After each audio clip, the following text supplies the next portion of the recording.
강남 재건축 단지의 한적한 경비실에서 오태사는 조용히 커피를 마시고 있었습니다. 67세의 그는 3년 전부터 이 고급 아파트에서 경비원으로 일하고 있었죠. 창밖으로는 아침 출근길 주민들이 분주히 오가고 있었습니다. 오 선생님, 오늘도 일찍 나오셨네요. 매일 아침 조깅을 하는 302호 주민이 인사를 건넸습니다. 태사는 미소로 답했지만 그의 눈빛은 언제나처럼 무언가를 살피는 듯했어요. 그때였습니다.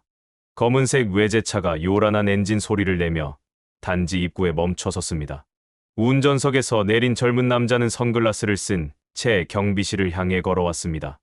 아저씨, 여기 좀 봐요. 저 차 좀 잘 봐주세요. 긁히면 당신 월급으로 갚을 수 없을 테니까. 사장님, 저희는 발레 파킹 서비스를. 태산의 말이 채 끝나기도 전에 젊은 남자가 말을 잘랐습니다. 됐고요. 그냥 잘 지키라고. 내가 백두산 그룹 이사 아들이라는 거 모르시나 봐? 그의 입에서는 술 냄새가 풍겼습니다. 태사는 아무 말 없이 키를 받아들었습니다. 젊은 남자는 비웃듯 돌아서서 단지 안으로 사라졌습니다. 태산의 손에 들린 차 키가 미세하게 떨렸습니다. 마치 오래전 그가 특수 임무를 앞두고 느꼈던 그 긴장감처럼 말이죠. 하지만 그는 크게 심호흡을 하고 차를 주차장으로 옮겼습니다. 경비실로 돌아온 그는 서랍에서 약병을 꺼내 하나를 삼켰습니다. 심장약이었습니다.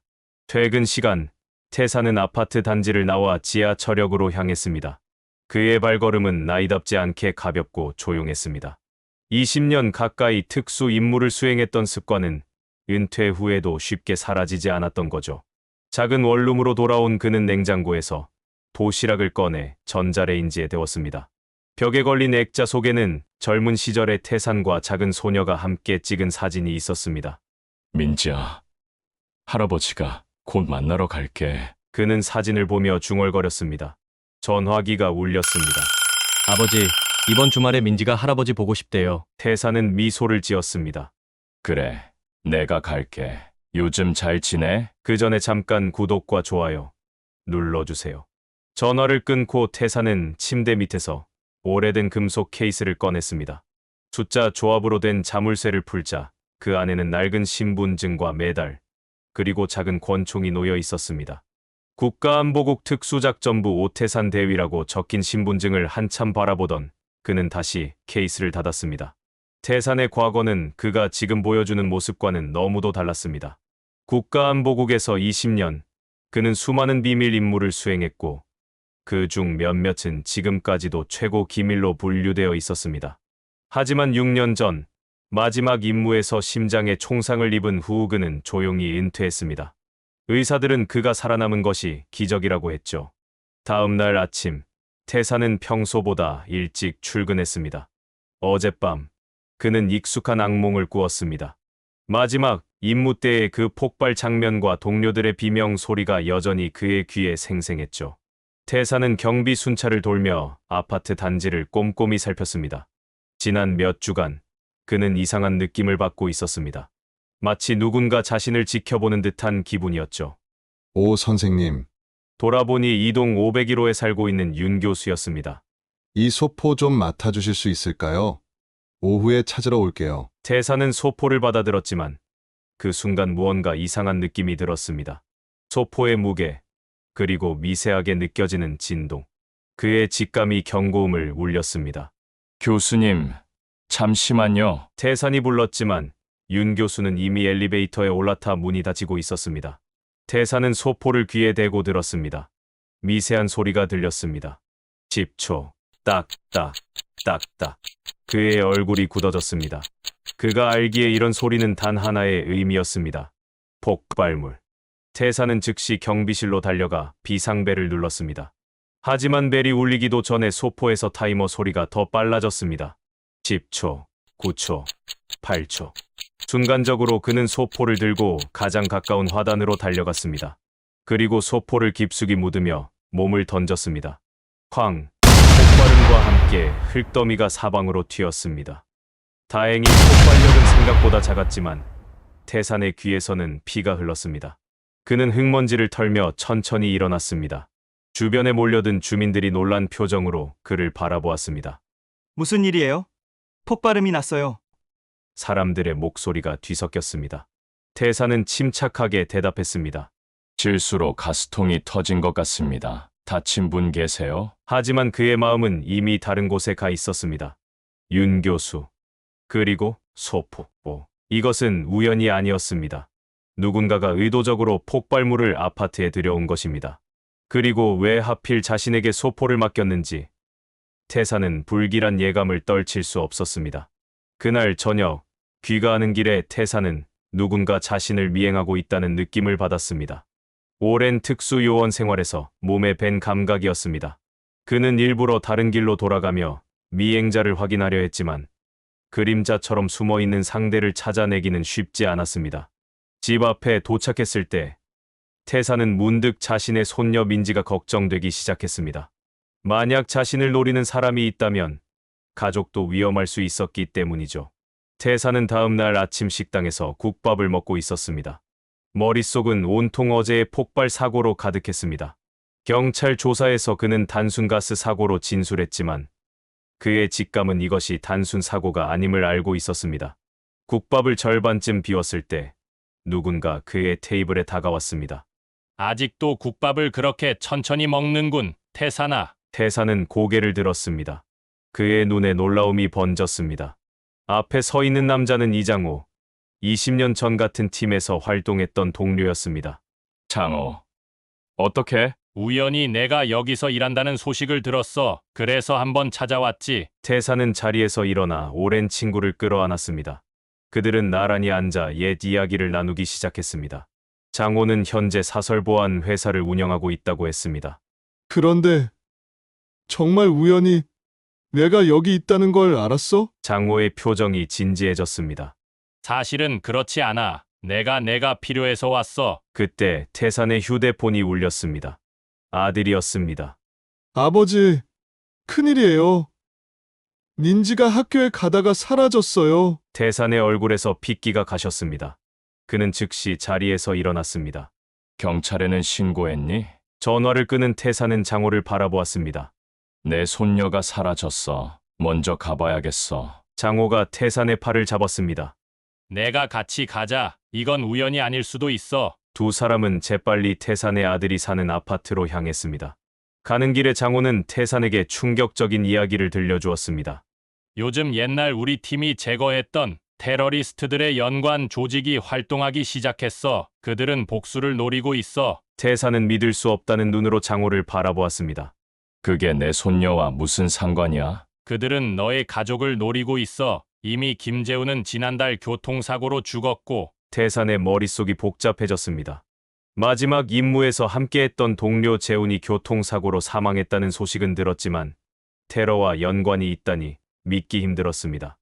아들의 집에 도착하자 경찰차 2대가 이미 와 있었습니다. 태산의 아들 현우는 창백한 얼굴로 소파에 앉아 있었습니다. 아버지, 민지가 학교 가는 길에 갑자기 사라졌대요. 친구들이 검은 차에 태워져 간 것 같다고. 태산은 주먹을 꽉 쥐었습니다. 그의 머릿속에는 어제의 폭발 사고와 윤 교수의 이미지가 스쳐 지나갔습니다. 혹시 윤 교수라고 알아? 현우는 놀란 표정으로 고개를 끄덕였습니다. 네. 민지 학교 앞에서 영어 과외를 해주셨어요. 어떻게 아셨어요? 태산과 장호는 의미심장한 눈빛을 교환했습니다.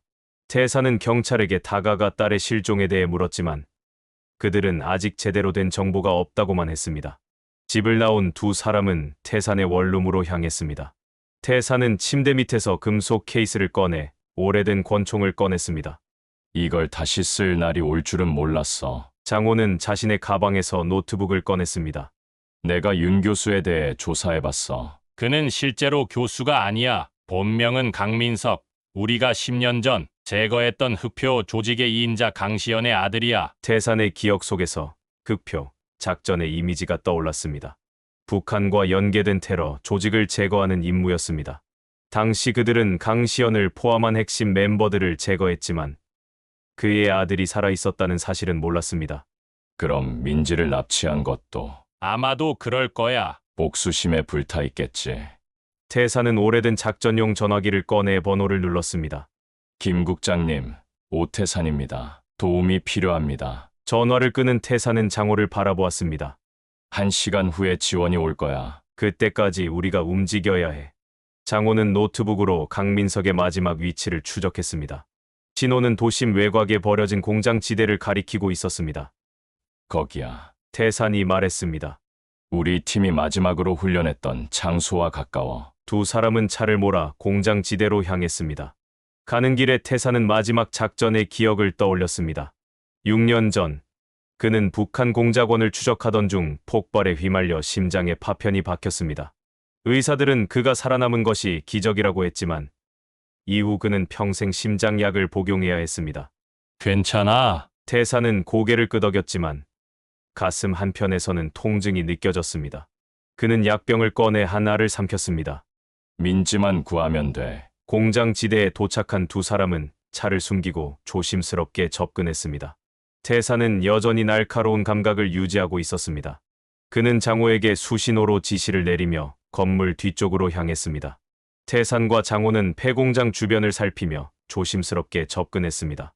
태산의 심장은 빠르게 뛰었지만 그것은 두려움 때문이 아니라 오랜만에 느끼는 임무의 긴장감이었습니다. 그는 눈짓으로 장호에게 오른쪽으로 돌아가라는 신호를 보냈습니다. 3명의 경비가 정문에 있어. 후문으로 가자. 태산이 낮은 목소리로 말했습니다. 두 사람은 폐공장 뒤편으로 돌아갔습니다. 망가진 철조망 사이로 건물 안을 살펴보니 검은 승용차 2대가 주차되어 있었습니다. 태산은 그 중 하나가 어제 아파트에서 본 차임을 직감했습니다. 들어가자. 태산이 철조망을 조심스럽게 벌리며 말했습니다. 그들이 건물 안으로 들어서자 희미한 울음소리가 들렸습니다.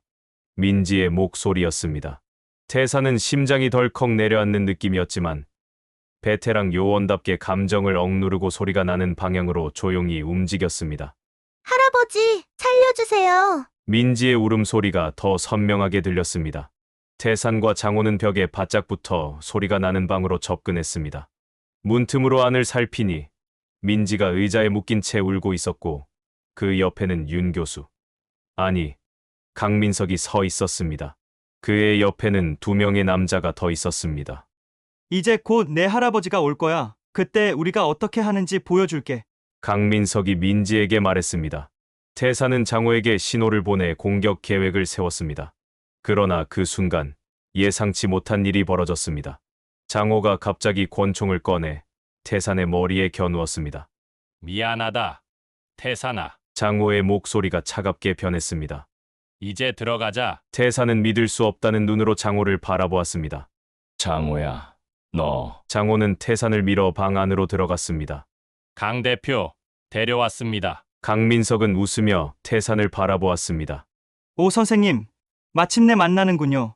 아니, 이제는 그냥 경비원 아저씨인가요? 민지는 할아버지를 보자 더 크게 울기 시작했습니다. 할아버지, 할아버지. 태사는 민지에게 안심시키는 눈빛을 보낸 후 강민석을 노려보았습니다. 내가 원하는 건 나야. 애는 풀어주게. 강민석은 비웃었습니다. 물론 당신이 목표죠. 하지만 먼저 고통을 느끼게 해야겠어요. 내 아버지가 그랬던 것처럼요. 태사는 비로소 이해했습니다. 10년 전 흑표 작전에서 그들은 강시연과 그의 부하들을 제거했지만 그의 아들은 놓친 것이었습니다. 그리고 그 아들은 복수를 위해 오랜 시간 준비해왔던 것입니다. 그때 작전은 단순 제거가 아니었어. 태산이 말했습니다. 너희 아버지는 대규모 테러를 계획하고 있었다. 강민석의 얼굴이 일그러졌습니다. 거짓말! 아버지는 애국자였어! 태사는 천천히 숨을 내쉬었습니다. 그는 시간을 벌어야 했습니다. 김 국장이 보낸 지원팀이 도착하려면 아직 시간이 필요했습니다. 그럼 왜 내 손녀를 끌어들였지? 너의 복수는 나한테만 해도 충분하잖아. 강민석은 민지의 머리카락을 쓰다듬었습니다. 태산의 눈에서 분노가 번쩍였습니다. 당신의 소중한 것을 빼앗는 게 진정한 복수니까요. 내 아버지를 빼앗긴 것처럼요. 태산은 장호를 힐끗 보았습니다. 그의 오랜 동료, 친구라고 생각했던 사람이 배신자였다는 사실이 가슴을 찢었습니다. 장호, 왜 그랬어? 장호는 고개를 숙였습니다. 미안하다. 태산아, 그때 작전 이후로 국가안보국은 우리를 버렸어. 나는 빚더미에 앉았고 아내는 나를 떠났지.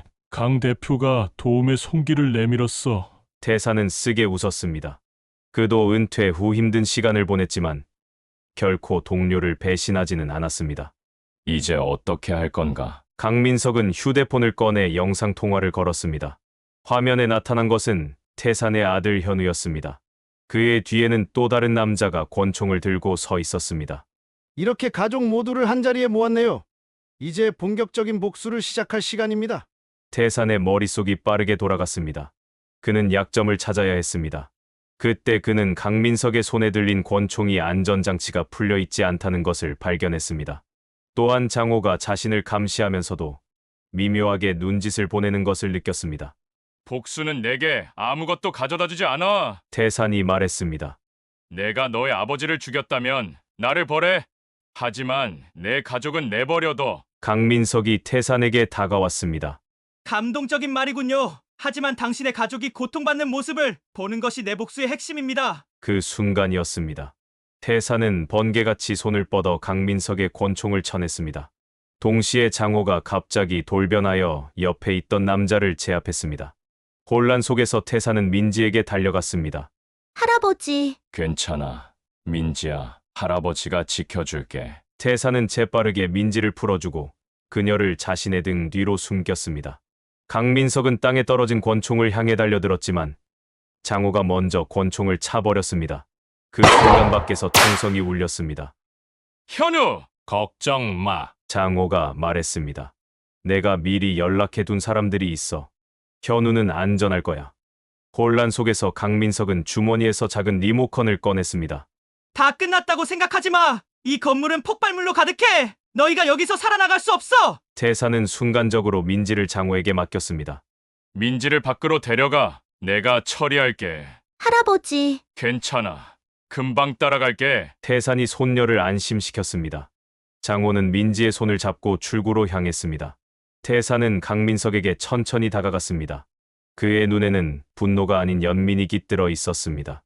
내 아버지의 죽음이 너에게 큰 아픔이었겠지. 하지만 그는 수백 명의 무고한 사람들을 죽이려 했어. 강민석의 손이 떨렸습니다. 거짓말. 아버지는 내 아버지는 너에게 진실을 말하지 않았어. 그가 계획한 테러가 성공했다면 남북 관계는 돌이킬 수 없이 파괴되었을 거야. 태사는 한 걸음 더 다가갔습니다.